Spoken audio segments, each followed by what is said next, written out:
Ahí estamos. Eh,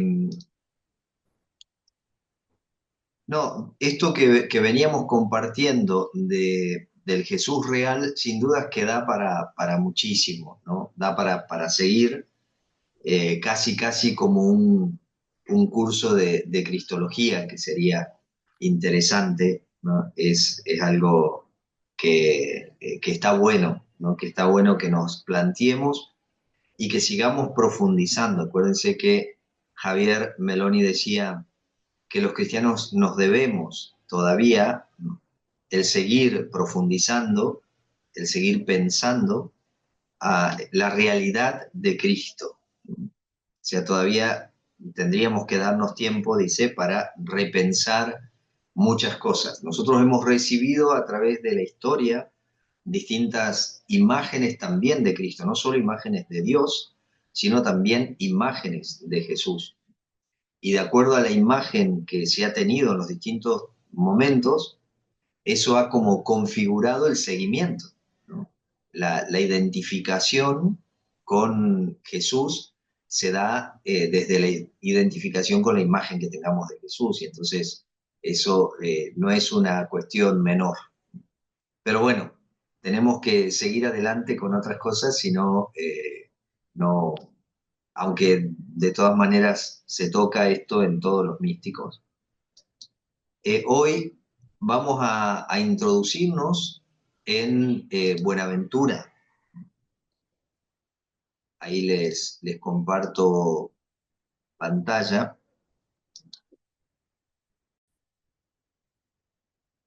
Creo que de esta manera se ve mejor.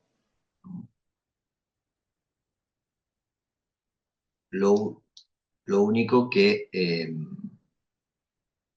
creo que en la grabación no salgo yo, pero se ven las diapositivas y eso es lo importante, se va escuchando la voz. Eh,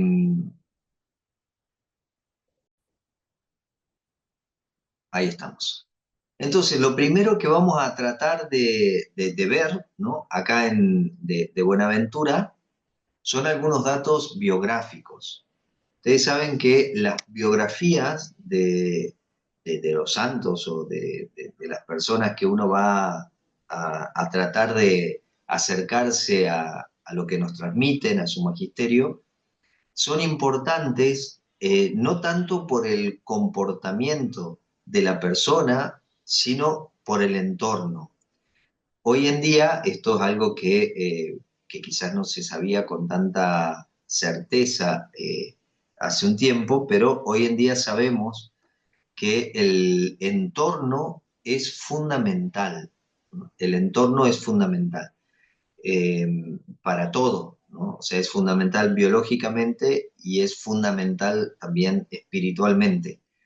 Antes se lo expresaba como diciendo, bueno, fíjate con quién te juntás, porque si te juntás con gente buena, se te va a pegar algo, si te juntás con gente mala, se te va a pegar algo. Hoy en día sabemos que es también bastante más amplio el tema del entorno. El entorno no es solamente lo inmediato, sino, y sobre todo en personajes como Buenaventura, el entorno tiene muchísimo que ver con la conformación del pensamiento. Las cuestiones que preocupaban a Buenaventura marcan profundamente la transmisión de su teología. Y por más que Buenaventura también, ¿no?, yo considero que Buenaventura es un místico y tiene una experiencia mística importante, a la hora de transmitir su experiencia mística la hace desde un formato teológico, ¿no? Entonces también tiene que ver no solo lo que preocupaba a Buenaventura, ¿no?, sino lo que pensaban, ¿no?, en ese momento. Cuáles eran los temas que más o menos en ese momento se discutían, ¿no?, y de algún modo también parecían los más importantes. Entonces, Buenaventura nace, no se sabe con certeza, entre el 1217 y 1221. Y en el nombre de nacimiento es Juan de Fidanza. En el 1235 llega a París para comenzar los estudios. Para él, para Buenaventura, una experiencia fuerte que lo marca, y lo marca fundamentalmente por el contexto familiar, es que en su infancia estuvo muy enfermo, su madre lo encomienda a San Francisco y él se sana. Entonces, desde muy chico queda ahí vinculado, ¿no? con Francisco, con una profunda gratitud y bueno, y la atención también va a Francisco. Imagínense que Buenaventura cuando se va a París era muy joven. Hoy en día diríamos prácticamente un adolescente, en ese momento era joven, no joven, estaba en los primeros años de su juventud y bueno, comienza a estudiar toda su formación, ¿no? Va a cambiar. París era un lugar eminentemente intelectual, así teológico, fuerte, ¿no? Fuerte. Había centros, ¿no? Un centro de estudio muy importante en París y como que toda la ciudad de París giraba en torno a, si no a la universidad, por lo menos a los estudiantes, ¿no? Imagínense que ya había en el 35 bastantes hermanos menores, ¿no? O sea, donde está la Sorbonne ahora era el convento que le llamaban de la cuerda, ¿no? Le Cordeliers, que ahí es donde vivía Buenaventura con los hermanos, con los frailes, y eran un montón. Estaban los franciscanos, estaban los dominicos, o sea, había varias órdenes mendicantes. Entonces, la ciudad de París tenía que estar manteniendo, dándoles de comer a esta gente que estudiaba, pero que no producía, ¿no? O sea, era gente que estudiaba mucho y que tenía que ser alimentado. O sea, ellos andaban pidiendo eh, limosna. Una de las cosas que llamaban mucho la atención y por lo que los frailes profesores tenían muchos alumnos, era por el impacto que producía que los hermanos llegasen a la facultad y a la universidad descalzos, con hábitos muy, muy pobres, y que tengan un conocimiento impresionante, porque los hermanos estudiaban no por carrera, sino porque verdaderamente les interesaba conocer, ¿no? Entonces, de hecho, para Buenaventura, el estudio no se dirige a la mente, ¿no? El estudio se dirige a la vida. Buenaventura decía, estudiamos para ser más buenos, no para conocer más, sino para ser más buenos. Y eso marca también tremendamente la razón, digamos, del estudio en los hermanos menores. En el 43, ¿no? Esto significa 8 años después de comenzar los estudios, obtiene el título de maestro en artes. Artes era lo que hoy llamaríamos, vieron que en el currículum de estudios de teología, sobre todo para la formación sacerdotal, lo que todavía sigue marcando Sapiencia Cristiana es como un trienio o bienio de filosofía y después 3 o 4 años de teología, ¿no? Porque se consideraba que antes de entrar a pensar las cosas de Dios, había que ejercitar la mente para que piense. Y entonces, en el tiempo de Buenaventura, estaba ingresando a París el conocimiento fundamentalmente de Aristóteles, pero también de otros filósofos griegos, pero fundamentalmente de Aristóteles. Y era toda una novedad, encima venía ya de algún modo como filtrado por los pensadores musulmanes, ¿no? Por Avicena y Averroes, que habían sido los traductores de Aristóteles y después los reciben en Occidente, digamos, se recibe eh, Aristóteles no directamente desde Grecia, sino pasado por los musulmanes, y claro, ustedes saben que las traducciones y los comentarios tienen mucho que ver con el sistema de creencias y demás. Entonces, significa el ingreso de Aristóteles al mundo occidental en París, significa la posibilidad de una gran apertura en acto, ¿no? No solamente al pensamiento griego de Aristóteles, sino al pensamiento, a elementos que venían del Islam. Por supuesto que no se los reconocía así, pero bastante inconscientemente lo que recibían estaba, si se quiere, bautizado por el Islam. Y eso, claro, ha traído algunas cuestiones que después se han pensado en Occidente. En el 53, Buenaventura es maestro regente, ¿no?, del estudio de París, ¿no? Eh, y es nombrado, ¿no?, por Juan de Parma, que, que es interesante porque eh, Buenaventura, cuando Juan de Parma, que era ministro general, conoce a Buenaventura, lo queda como deslumbrado, no solo por la cuestión de conocimiento teológico, sino fundamentalmente por la espiritualidad de Buenaventura. Juan de Parma, acuérdense que fue un ministro general muy, muy querido, ¿no?, que vino después de Aymon de Fabergé, y entonces era un hermano que significó para la orden casi como una vuelta a Francisco, un hermano muy pobre, muy austero, que visitó toda la orden, digamos, que es en Europa, ¿no? Visitó a los hermanos y bueno, era muy, muy querido. Se le atribuye a él el Sacrum Commercium, ¿no?, que es una obra bellísima, totalmente recomendable. Si quieren, pueden releer el Sacrum, que es una obra profundamente espiritual, profundamente espiritual. Es bellísima, es como una obra de teatro, pero con una profundidad espiritual impresionante y con una exposición muy fina de las virtudes y los vicios. Muy, muy interesante el Sacrum Conversión, que se lo atribuyen a Juan de Parma. En el 57, 1257, Juan de Parma es condenado por que su propuesta, digamos, teológica, decían que estaba como infectada por el joaquinismo.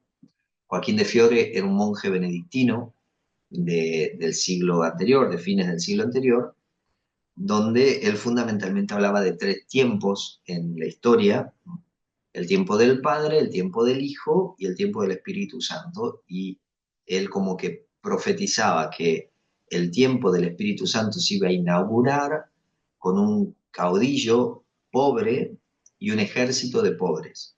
Los frailes inmediatamente vincularon, ¿no?, esta profecía con la orden de los menores, ¿no?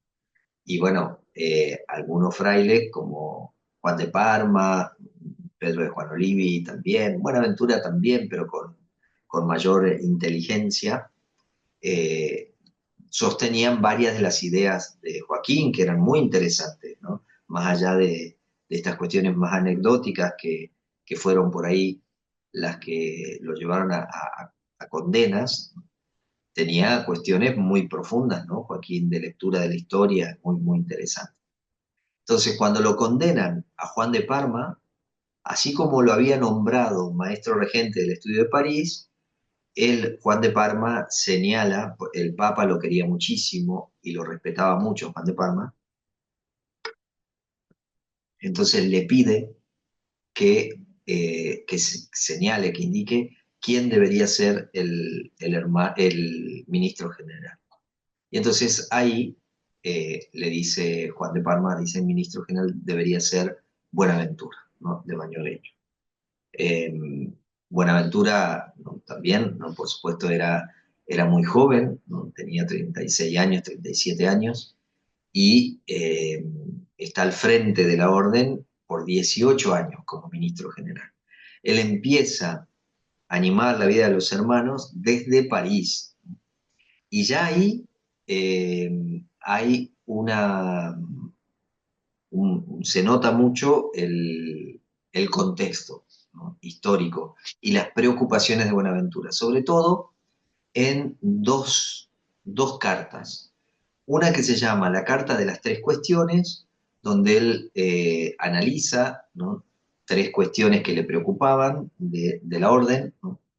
El tema del estudio, el tema de la pobreza, de la vida, ¿no?, de los hermanos, del orden de la vida de los hermanos. Y junto con la carta de las tres cuestiones, él escribe una carta en sí, una carta circular para toda la orden, que yo digo de que hay que leerlas juntas, a estas dos, porque Buenaventura escribe la carta de las tres cuestiones en la universidad hacia afuera, casi como justificando la importancia y defendiendo las órdenes mendicantes que estaban en riesgo de ser suprimidas. Y eso naturalmente le preocupaba mucho. Entonces escribe hacia afuera la carta de las tres cuestiones, pero hacia adentro de la orden escribe esta carta circular donde es durísimo con los frailes, es durísimo. Si hacia afuera él hablaba de todas las cosas bonitas y justificaba, por ejemplo, la evolución de la orden, él la justificaba haciendo como una analogía entre lo que fue el origen de la iglesia, que comenzó humilde, ¿no?, naciendo Jesús en un pesebre, con los discípulos casi todos de clase muy humilde y prácticamente ignorantes, y de a poco la iglesia fue creciendo y se fue llenando de doctores y demás, ¿no? Entonces, cuando uno lee eso, claro, produce como un efecto como de rechazo, ¿no? Uno dice, no podés estar justificando la evolución de la orden de esta manera porque estás justificando cosas que no son buenas, ¿no? Da la impresión. Pero cuando uno lee la carta circular que le manda a los frailes, uno ahí se da cuenta que no es ningún ingenuo, Buenaventura, que se da cuenta perfectamente, sabe muy bien qué es lo que está pasando con la orden, sabe que hay mucho desorden, ¿no?, y muchas desprolijidades y que los comentarios que se hacen desde fuera, fundamentalmente desde el clero secular, muchas veces encontraba justificación en el estilo de vida que estaban llevando los frailes. Entonces, Buenaventura es tremendo, ¿no?, con la cuestión de la pobreza, la importancia, ¿no?, de la pobreza. Escribe una obra, ¿no?, sobre eso. Es muy, muy cuidadoso, ¿no?, con todo eso y muy exigente. Y tiene una capacidad muy grande de mantener durante su ministerio la orden unida. En el 60, o sea, 3 años después que se lo elige o se lo nombra ministro general, hay un capítulo, ¿no?, el capítulo de Narbona, y ahí se le encarga a Buenaventura escribir una nueva leyenda sobre San Francisco, porque hasta ese momento proliferaban, ¿no?, desde diferentes lugares de la orden, de acuerdo a lo que se estaba hablando, se escribía una vida de Francisco, entonces como justificando las propias posturas. El capítulo se da cuenta que si eso se sigue acentuando, la orden se va a dividir en un montón de facciones. Entonces le piden a Buenaventura que escriba una leyenda que pueda aunar, digamos, todas las visiones. Y escribe la leyenda mayor, que es aprobada en el 63. O sea, 3 años después se aprueba la leyenda mayor, que es una obra teológica. No pretende ser una obra biográfica, ¿no?, y de las obras hagiográficas, que hagiografía significa escritura sobre un santo, encima de eso, de que ya tenían un formato particular, un esquema que tenían que respetar los escritores hagiográficos, Buenaventura hace una lectura teológica, ¿no?, de la vida de Francisco. Y como vamos a ver enseguida, lo que hace es dinamizar su esquema místico, que es un esquema místico teórico, que naturalmente surge de la praxis, ¿no?, de Buenaventura, pero él tiene la capacidad de ser místico y a la vez de releer teológicamente su propia experiencia mística. Y eso es precioso. Y eso se nota mucho en la escritura. Uno lee Santo Tomás y es como muy técnico, o escoto, ¿no? Y es complejo y técnico. Pero uno lee Buenaventura y es agradable leerlo realmente, es muy agradable.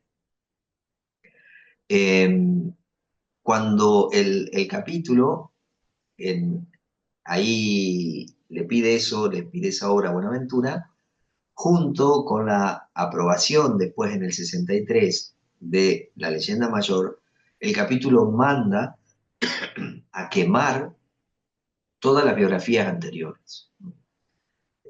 Claro, eso hoy en día es visto como algo pésimo, ¿no? O sea, ¿cómo vas a quemar el pasado, digamos? ¿Cómo vas a quemar y vas a dejar solo una biografía oficial? Hoy es algo como inaceptable. En ese momento era como muy riesgoso dejar vivas todas las otras versiones anteriores, porque lo que se pretendía era la unidad de la orden. Entonces, quedando una sola biografía, de hecho, la leyenda mayor, de algún modo, es también el proyecto de gobierno, ¿no? De San Buenaventura. Y de la leyenda mayor después se hace la leyenda menor, que era para leer en el coro en la novena de San Francisco.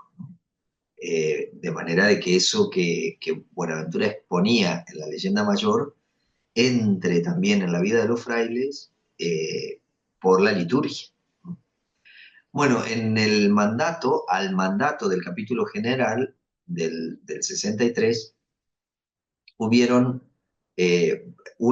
digamos, algunas hermanas clarisas que no acataron, ¿no? El mandato del capítulo, que tenían su derecho, porque si bien las hermanas prometen obediencia al ministro general, ¿no? Eh, el capítulo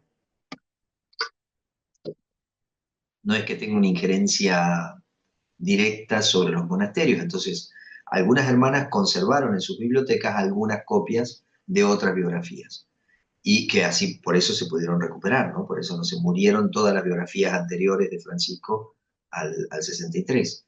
Y quedaron algunas copias también en monasterios benedictinos que estaban fuera de ese mandato, entonces se conservaron.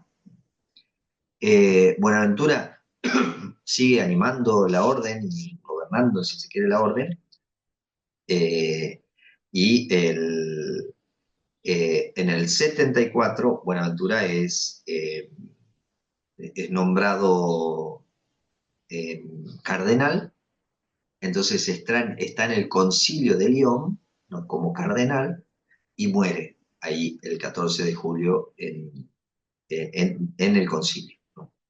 Y ahí, bueno, el Papa hace todo un homenaje y un reconocimiento muy grande de Buenaventura, aunque se lo va a canonizar mucho más tarde.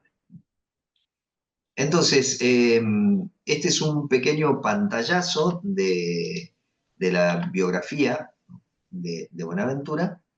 Y ahora vamos a ver así algunas características de la propuesta, ¿no? Mística, o sea, algunas cositas que es importante tener presente antes de ponerse a leer una obra de Buenaventura.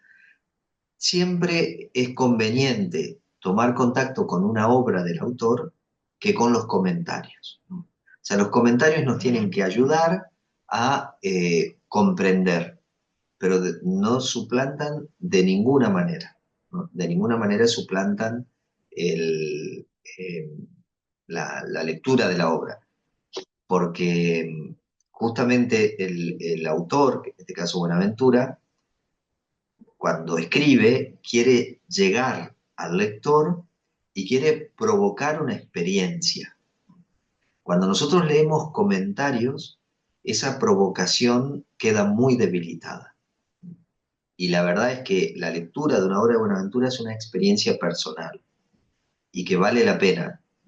Yo les recomiendo, por ejemplo, que busquen y lean La vida perfecta para religiosas, que es una obrita breve, ¿no? Y es muy bonita, toca cosas así muy puntuales. Entonces, en la obra de Buenaventura, como de tantos teólogos medievales, no se puede distinguir o separar lo místico, lo espiritual, lo teológico y lo filosófico. El pensador medieval todavía tiene como mucha unidad, ¿no?, en todo esto, y no es una preocupación de ellos estar separando y hacer obras filosóficas, hacer por otro lado obras teológicas, por otro lado obras místicas, ¿no?, o obras espirituales. Ellos escriben y en lo que escriben están todos estos elementos. Es verdad que hay algunos autores que son más filosóficos, otros que son más teológicos, otros que son más místicos, ¿no? Esas cositas se pueden como distinguir, ¿no? Yo creo que Buenaventura es como su modo de escribir es más teológico, espiritual, quizás en Escoto es más filosófico, pero igualmente hay elementos de todas estas cosas. Buenaventura tiene un esquema místico que él lo expresa en el de Tríplice Vía, se llama la obra, o Incendio de Amor. Es una obra compleja por las distinciones, porque él distingue, divide en tres, ¿no? O sea, las tres vías son la vía purgativa, iluminativa y unitiva, ¿no? Pero dentro, después de cada una de estas tres vías, hay un desglosamiento que va por tríadas o por septenarios, ¿no? Entonces es una obrita que a veces da la sensación como de demasiado, ¿no? Demasiado. Pero por otro lado, es importante porque lo que hace Buenaventura después es ese mismo esquema teológico místico que tiene en su cabeza y en su corazón, de las tres vías y con todas esas otras distinciones, lo dinamiza en todas las obras más espirituales, ¿no? El árbol de la vida, la vida perfecta para la religiosa, también, ¿no?, la leyenda mayor o obras más espirituales como el soliloquio del alma, todas tienen dinamizada esta estructura que él tiene mística, ¿no? Una cosa importante es que, si bien él habla, por supuesto, del proceso, pero no es que uno pasa de la vida, vía purgativa a la iluminativa y después a la unitiva. En realidad, él dice, estas tres vías o estos tres caminos se van dando juntos y a veces hay momentos en la vida que son como más purificadores, otros momentos en los que hay mayor iluminación y otros momentos en los que se experimenta más la unión, ¿no?, con Dios. Pero siempre, siempre van los tres juntos. Cuando me voy purificando también, ¿no?, mi vida se va iluminando y la purificación es posible en esta unidad, ¿no? Cuando recibo iluminación también me voy purificando y voy experimentando unidad. Cuando estoy en la unidad también, ¿no?, están presentes la purificación, ¿no?, de una manera diferente, ¿no?, la purificación y la iluminación, ¿no? Son tres vías que no están separadas, sino que van juntas, que a veces se acentúa más una dimensión que la otra, pero que van juntas. Por eso, al dinamizarlo en, por ejemplo, la leyenda mayor, uno lee la vida de Tríplice Vía o Incendio de Amor y lee la leyenda mayor y claro, es totalmente diferente, es mucho más técnico el de Tríplice Vía. Pero todos los elementos que expone Buenaventura en esa obra de las tres vías están dinamizados en la vida de Francisco, ¿no?, y están más mezclados, ¿no? Hay cosas que Buenaventura exponía como con muchísimo orden, después en la vida de Francisco, uno los encuentra, pero diseminados por toda la obra. Yo me acuerdo que cuando eh, yo tuve el de profesor a Carlos Martínez Ruiz, a Chupete, en Buenaventura, y mi trabajo fue encontrar en la vida perfecta para religiosas todo el de Tripitillía. Entonces tuve que hacer todo el esquema del de Tripitillía, y teniendo el esquema de Tripitillía, ir identificando lo que Buenaventura iba diciendo, partecitas, ¿no? de todo este proceso o el esquema que él presenta en el de Tripitillía. Entonces leer las obras, como les decía recién, las obras de Buenaventura, es muy agradable, ¿no? Es muy agradable.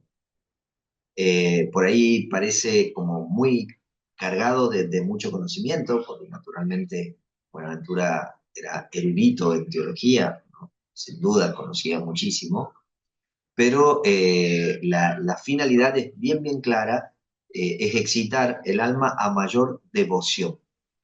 Y esto es importante, porque uno va a ver que hay temas, por ejemplo, toda la cuestión de la pasión de Jesús, que él le da bastante importancia porque considera que eso provoca en nosotros mayor devoción, es decir, como que la persona se abre mucho más a Dios. Entonces, para él es más importante eso que una verdad así objetiva a rajatabla.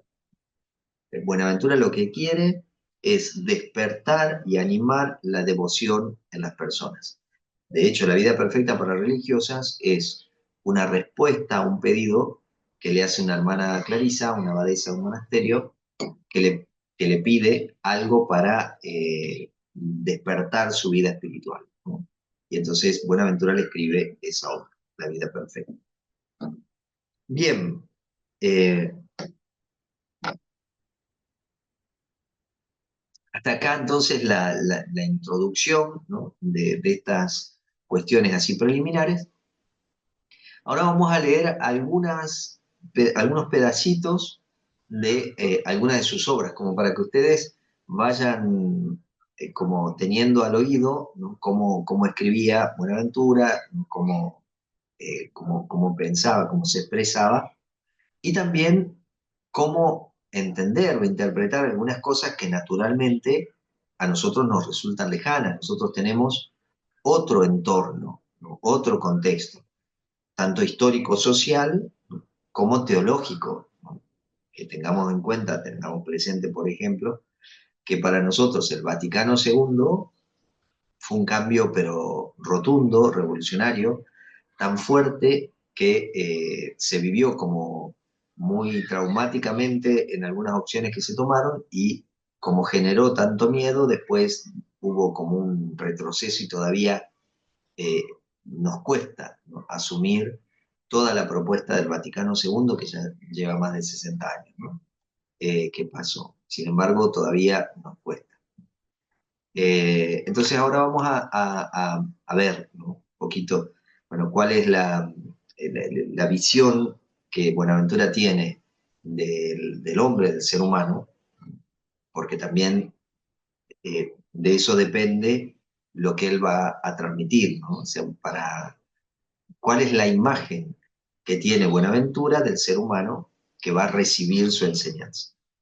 Bueno, acá yo les puedo que la teología espiritual de San Buenaventura se basa en una peculiar comprensión de la naturaleza humana, así como de los pasos que hay que dar, ¿no? Para llegar a la plena realización. Por lo tanto, lo que Buenaventura va a intentar es que el ser humano alcance, que la persona alcance la plenitud de lo que es, ¿no? Cuando hablábamos del Jesús real, decíamos, Jesús nos revela la plenitud de lo que somos. La preocupación de Buenaventura y las obras van a apuntar a que el ser humano pueda realizar, ¿no? Esa plenitud, pueda desplegar esa plenitud. Como para tantos otros autores medievales, el hombre es un compuesto de tres niveles o dimensiones.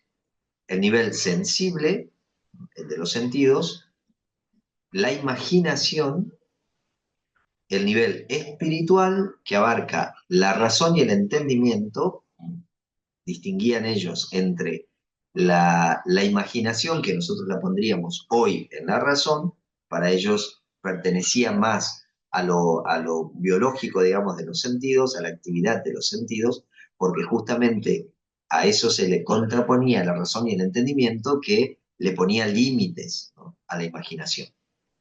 Y en tercer lugar, en tercer nivel, lo constituye la mente, que abarca la inteligencia, es el modo, la inteligencia es la capacidad que tengo de comprender y ese fondo de sí mismo al que se refieren los místicos y que San Buenaventura llama el ápice o la cima de la mente.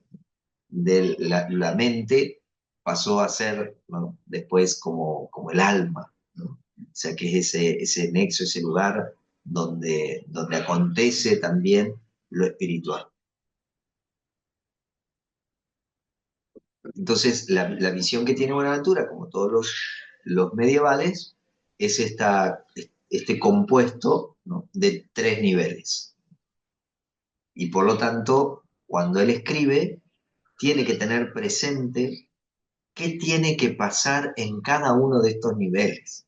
Por eso es que se vuelve un poco complejo, porque justo en el medioevo, la escolástica medieval, comenzaban todas esas cuestiones de distinciones, que después va a llevar a distinguir y a separar la filosofía de la teología, la mística, ¿no?, la espiritualidad, o sea, se separa todo, eh, que es un proceso natural porque empieza distinguiendo, ¿no?, que las distinciones eran necesarias y eran buenas para poder comprender mejor lo que es el ser humano, para conocerse mejor a sí mismo, servía.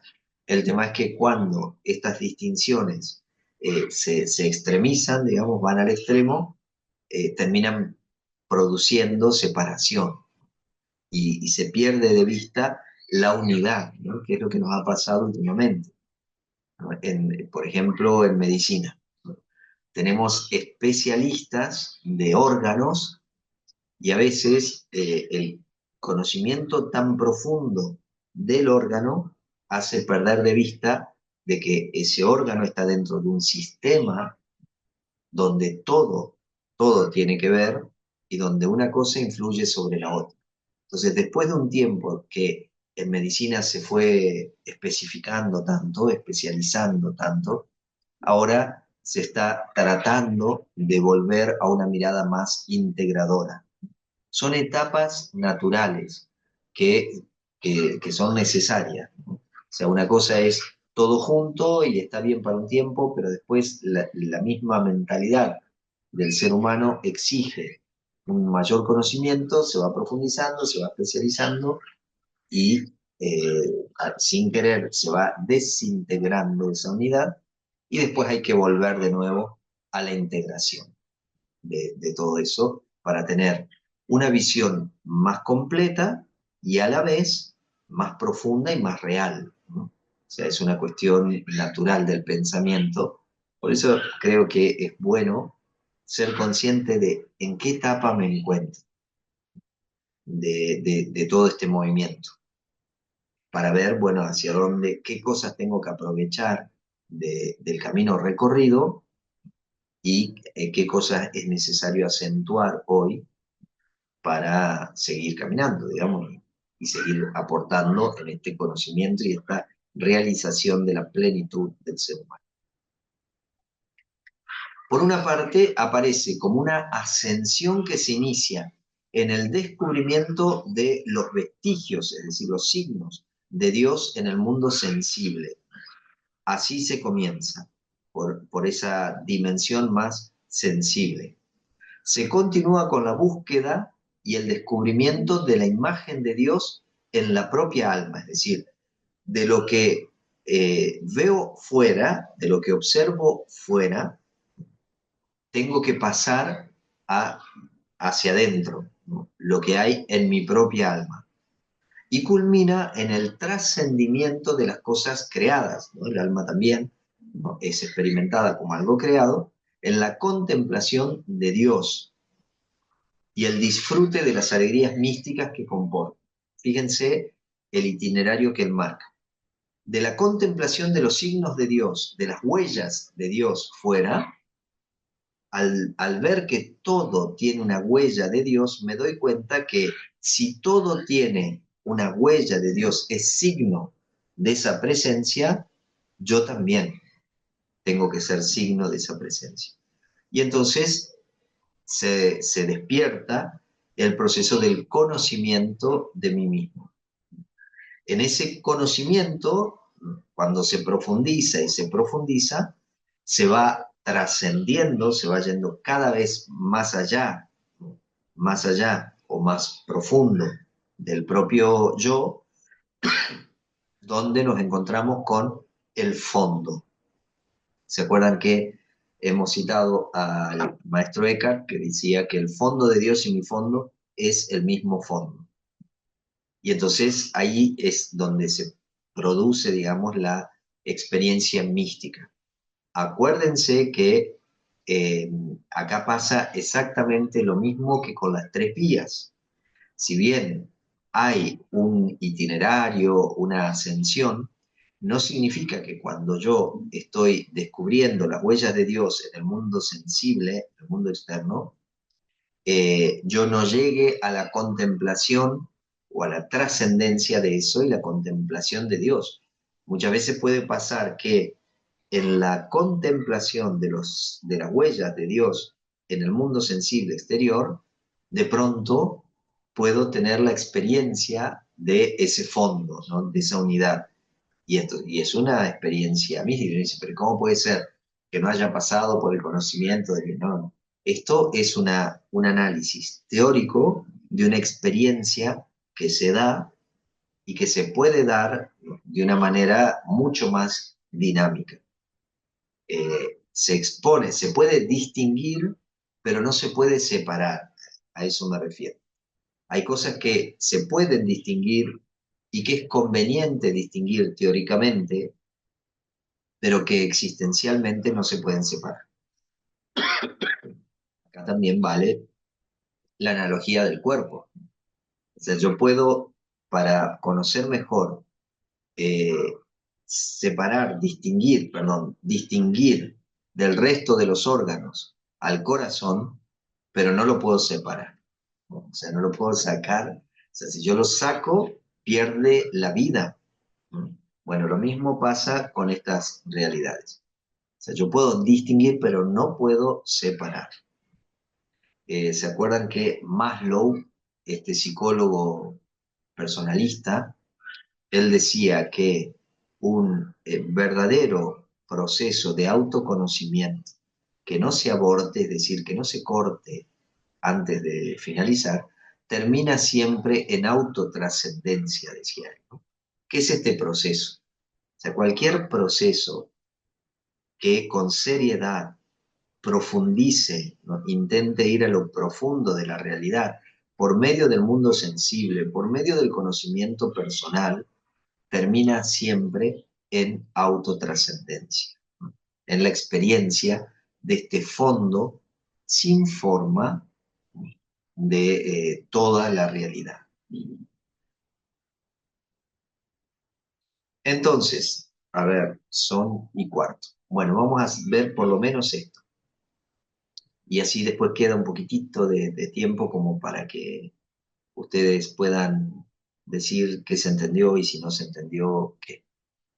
Esto es el prólogo de, de Tríplice Vía, ¿no? Y él comienza con el capítulo 22, una cita del capítulo 22 del libro de los Proverbios. Ya ves que de tres maneras te dejo expuesta mi doctrina. Por lo mismo que toda ciencia lleva el sello de la Trinidad, ¿no? Y esto es algo bien buenaventuriano. Para Buenaventura, todo lo real tiene el sello de la Trinidad. Y esto es bárbaro, ¿eh? O sea, esto que parece una cosa así fácil, en realidad es algo que hoy por hoy se habla de que toda la realidad tiene como tiene tres dimensiones, toda la realidad, está marcado, ¿no? De esta manera. Buenaventura no lo podía decir científicamente, pero lo intuye. Él se da cuenta que las ciencias conocidas y las ciencias que él practicaba tenían el sello de la Trinidad y por lo tanto tenían que ser pensadas con estas trilogías. Ha de representar en sí su vestigio. O sea, como tienen el sello de la Trinidad, tienen que presentar, tienen que manifestar, ¿no?, en sí mismas esta huella.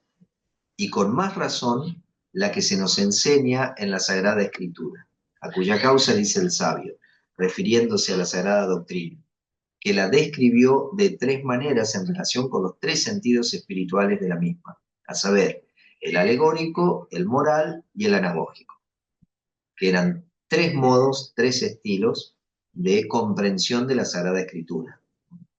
La alegoría, el que tenía mucho que ver con comparaciones, que tiene mucho que ver con lo simbólico, el moral, que tiene más que ver con el comportamiento, y el anagógico, que tiene más que ver con lo esencial, ¿no?, con lo que está en lo más profundo de la realidad.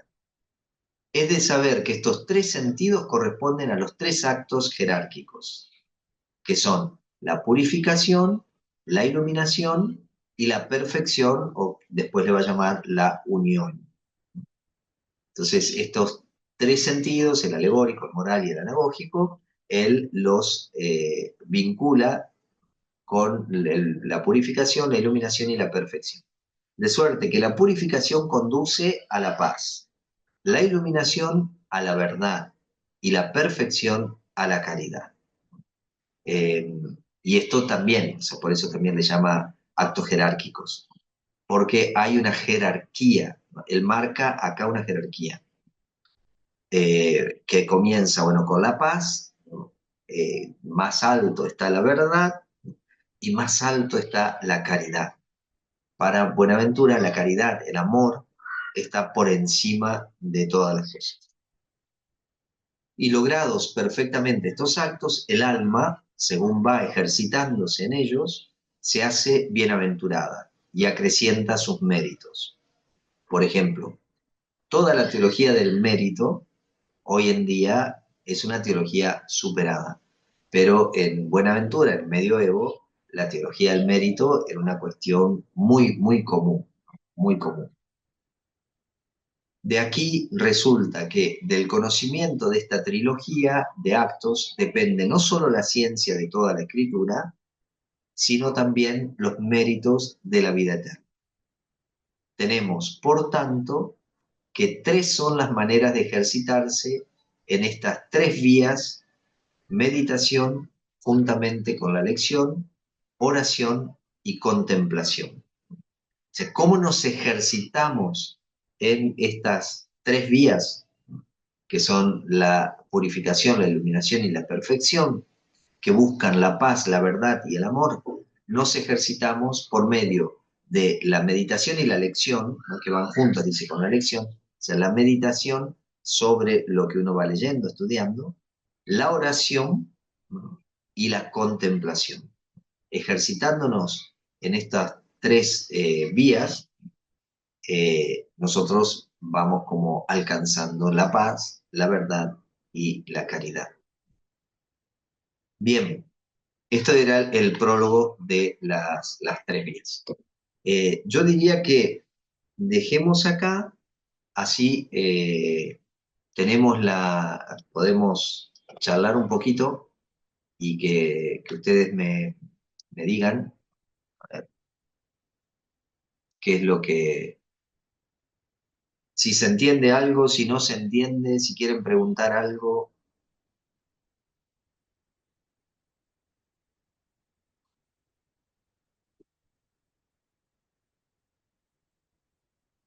pueden habilitar el micrófono y preguntar o comentar. Si ya han leído algo de Buenaventura. Meditación, la oración y la Sí, contemplación. Una hermana, la madre, decía que era como esto que decía la madre Santa Clara, Considera, Mira, considera y contempla. eso, mira, considera y contempla. Más clariano. Eso. Está perfecto. Fíjense que entre los místicos, y Clara no tenía formación teológica, ¿no? O sea, tenía educación, no cabe en duda, tenía una comprensión importante de los misterios, pero la comprensión más importante a ella le llega por vía de la contemplación, y es muy práctica. La diferencia, si se quiere, entre Clara y Buenaventura es que yo los pondría quizás a los tres, ¿no? Clara, Francisco y Ángela son, de alguna manera, Francisco y Ángela mucho más que Clara, ¿no? Pero tenían como analfabetos, si se quiere, teológicamente. O sea, no eran gente que haya tenido una formación teológica como la que tiene Buenaventura, que es un maestro en teología, o sea, es muy diferente. Sin embargo, Clara, que tiene una delicadeza y una fineza espiritual tremenda, intuye, ¿no? Esto que dice Buenaventura, que toda la realidad tiene el sello de la Trinidad. Y ella, desde su práctica, desde su experiencia, se da cuenta de este proceso. Y se da cuenta que a ella lo vivió, digamos, de esta manera, primero mirando con atención, después considerando, es decir, profundizando, ¿no? Y después contemplando, ¿no? Que es lo mismo. Fíjense, mira atentamente, cuando Clara le dice a Inés, mira atentamente, mira hacia afuera, ¿no?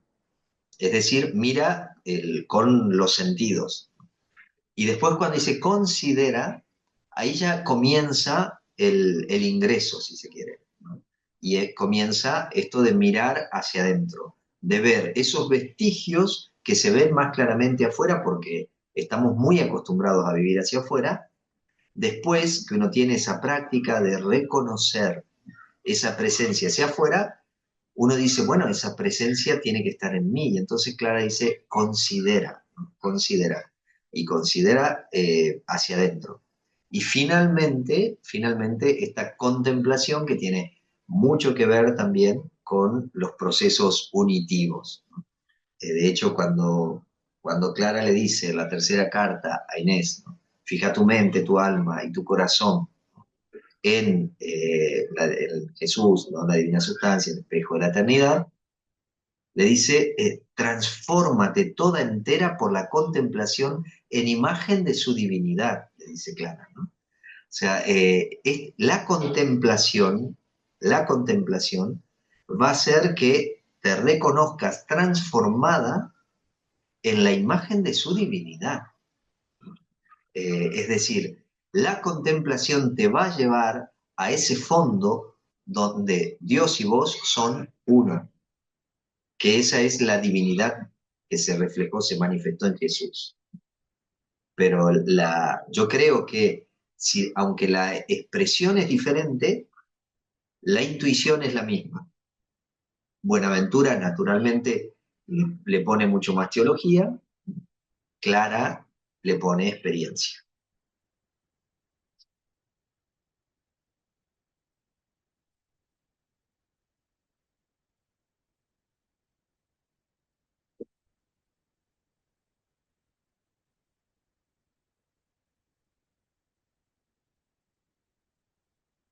¿Algo más? ¿Alguien más?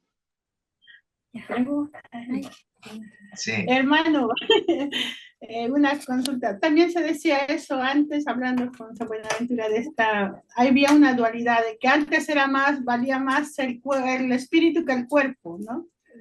El alma, más que el alma. Entonces, por eso había ese tipo de, o sea, que se mortificaba tanto el cuerpo y como que, ¿no? Para que, no sé, o sea, había esa división y no era, como usted dice, ese caminar junto, ¿no? Que el cuerpo nos sirve para que nosotras podamos hacer un camino, ¿no? Sino esa división que se ve en un momento dentro de la espiritualidad como el que se pegaba tanto, ¿quién? Pedro. se mortificaba. Se pegaba tanto.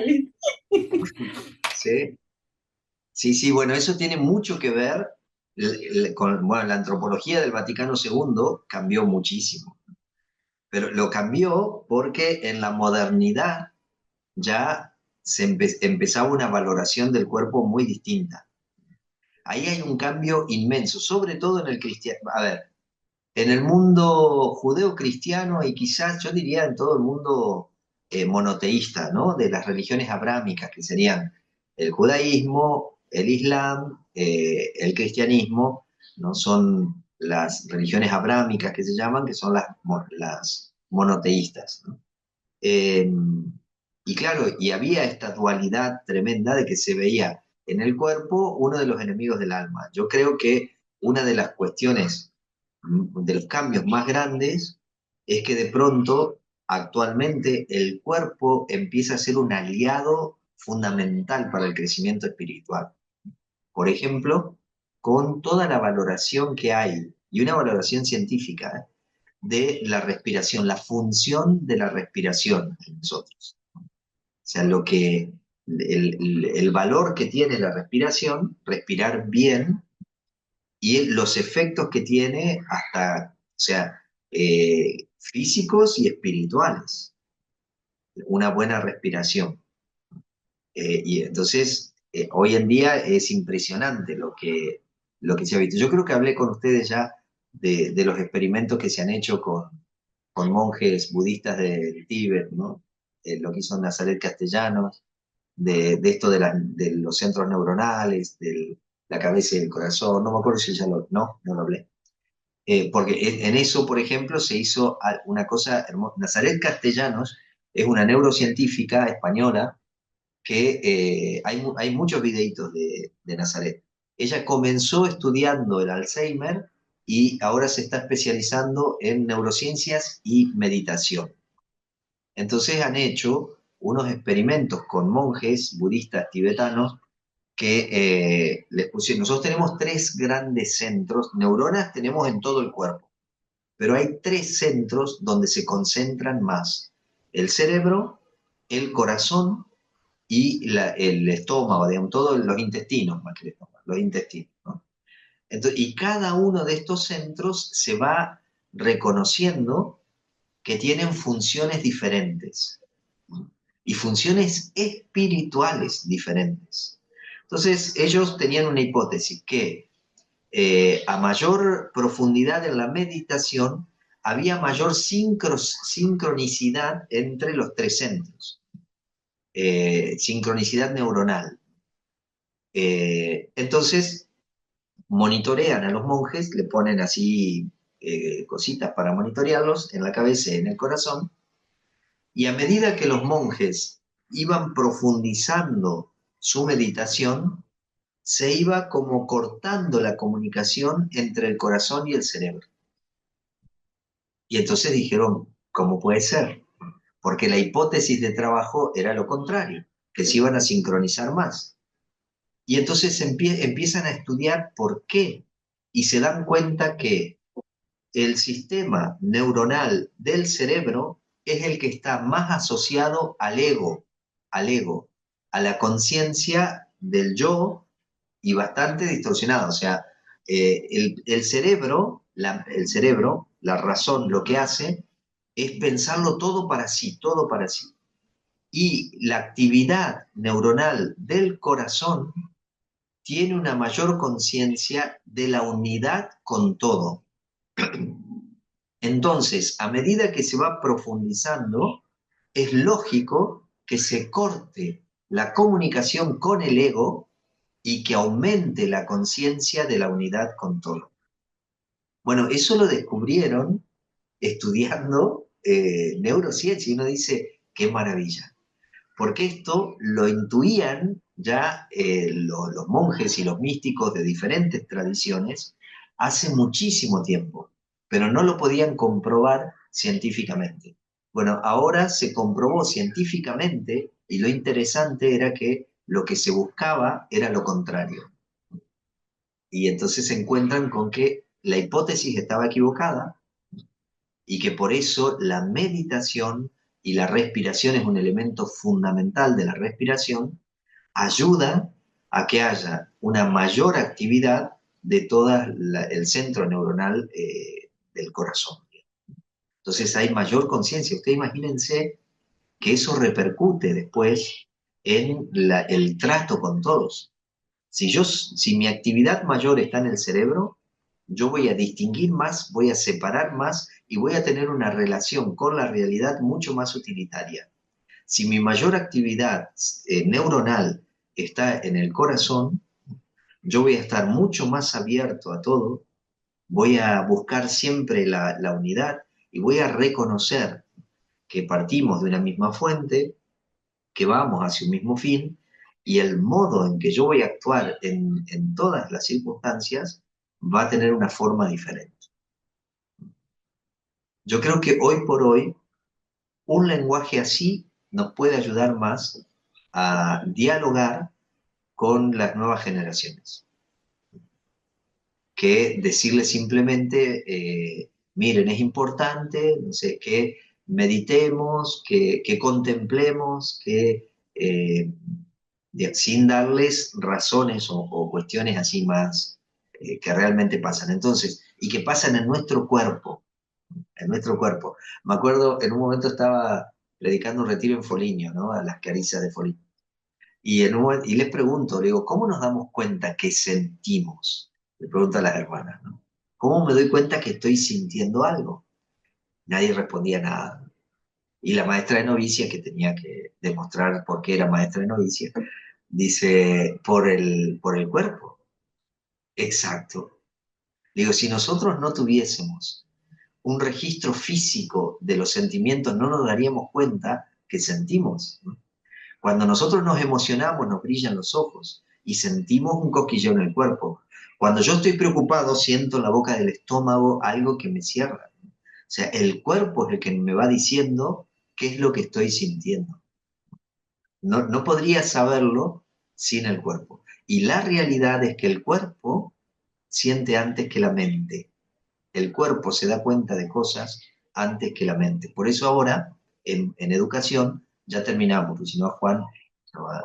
En la educación se está insistiendo mucho, mucho en la educación a los niños de la escucha del propio cuerpo.